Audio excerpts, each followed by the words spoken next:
মেহেরপুর সীমান্তে সতর্কতা জারি করেছে বিজিবি ও বিএসএফ। সীমিত করা হয়েছে চলাচল। সীমান্তের কৃষি জমিতে বাংলাদেশি কৃষকদের চাষাবাদ চললেও বাড়ানো হয়েছে নজরদারি। আপনাদের বর্ডার কি এটা? প্রায় 60 কিলোমিটার দীর্ঘ এই সীমান্তে বিশেষ করে মুজিবনগর, গাংনী ও মেহেরপুর সদর উপজেলার সীমান্ত এলাকায় টহল জোরদার করা হয়েছে। এর ফলে সীমান্তবাসীদের মধ্যে রয়েছে এক ধরনের অজানা আতঙ্ক।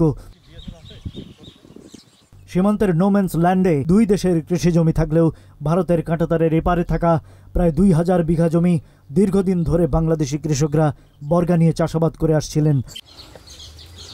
তবে পাক ভারত যুদ্ধের সম্ভাব্য উত্তেজনার কারণে বিএসএফ ওই এলাকায় চাষাবাদ ছাড়া অন্যান্য চলাচলে নিষেধাজ্ঞা আরোপ করেছে।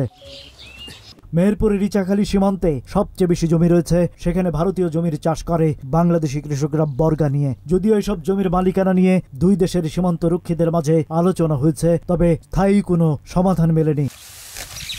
বর্তমানে ফসল কাটার মৌসুম চলছে এবং কোনো বাধা ছাড়াই কৃষিকাজ চলছে। তবে এই বিষয়ে বিজিবির পক্ষ থেকে কোনো বক্তব্য পাওয়া যায়নি। আমরা এখান থেকে আসি বেলা আসরের পরে থেকে, আসর থাকার পরে এখানে বিএসএফ আমাদের তাড়া হয়। আমরা না থাকতে পারি, আমরা তার আগে থেকে আমরা পালিয়ে যাই। আমরা এখানে সুস্থ নাই। বিডিআর সবসময় আমাদের দিকে রানিং থাকে, সবসময় টহল থাকে।